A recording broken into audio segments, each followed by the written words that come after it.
All right, next one is jackfruit leaves.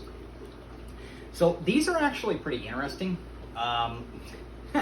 View it like a generalized super supplement, no joke. It impacts the water with the pH pretty considerably. If you have a high KH for some reason, like I said, you shouldn't really be doing betas, but if you did and you were like, oh, I want to do that, stay away from this, because this can cause a pretty strong reaction with it. And some people report fizzing. I dug around with it trying to get an exact idea of like what was it doing when you add the extracts and it's fizzing, and maybe your fish look a little uncomfortable for a little bit, but then it goes back to normal. Ultimately it will, but you know, just stay away from these as a whole with high KH water. You know, it's not, you shouldn't be using that anyway though. So assuming you're using proper water condition or parameters and everything else like that, this one's good. But it is really just, it's gonna have a pretty significant impact on your pH, so watch it. It's better to go lighter with this, not heavier.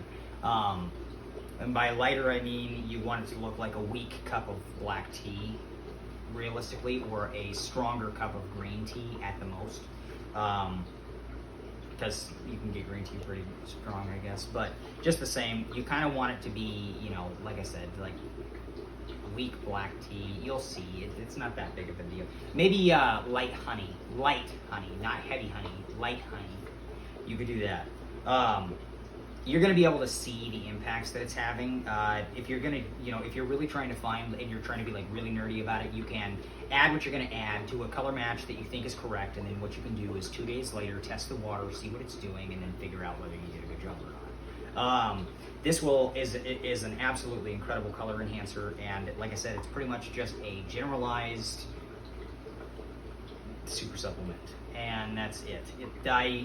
You're not gonna, in my experience, you're not gonna actually see antibacterial effects from this. You're not gonna see antifungal properties from this. You're only gonna see a benefit in your pH of your water going lower, and that only does so much, but there's absolutely nothing in this that will actually do those things. So in which case, you know, like I said, this one I kind of view, I've used it solo by itself, and it's very, very good.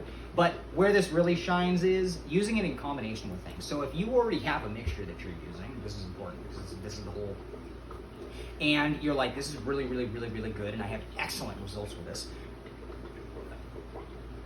With this, add it. Guaranteed you're gonna see an improvement. Guaranteed. Color, everything, all of it.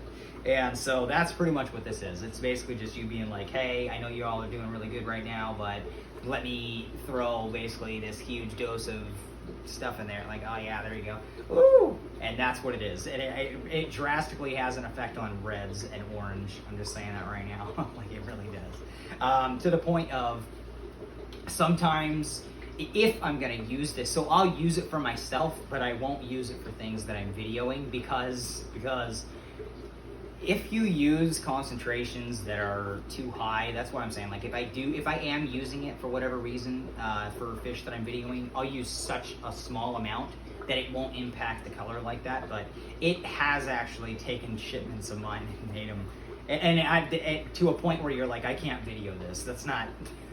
So, like I said, it's pretty good. If you're like, hey, I have all these betas and they're already beautiful, but I sure would love them to look like plastic, I could put sometimes that's what it does. So, it's pretty much just a super supplement stuff. Like I said, like it's really good. That's the story of Jackfruit. It's sorry, the first time I ever actually like experienced that was when I was all the way back when I was working with Indonesia. And I was just like, and the next day I was like, oh, no, I can't do that. You can't video this. So anyways, this one's really good, really funny, and it works very well. So if you do just want to have like I said, or you can even just use, like I said, like use your regular stuff and only add a small amount of this just for the added nutrients and everything else in compounds. Like it really works. This is a good combo leaf. Like I said, just watch your pH. You don't have to freak out all the time. It's perfectly fine, especially if you don't have filters in your thing. I've already went over that, so that's kind of on you. It's not no filters. You never worry. So you have some kind of huge. There's nothing bad's gonna happen. Your fish will be fine. So you know, that's like what I was saying is just like, you know, if you're not having to deal with stuff that you shouldn't be, then this is absolutely incredible. And just use a little bit, and you're good. Just make sure that it's very light, like a light honey. Like I said, that's perfectly fine. I'm gonna end this one now and move on to the next one because I still have 2 more things to go over with this that are pretty important. And then I will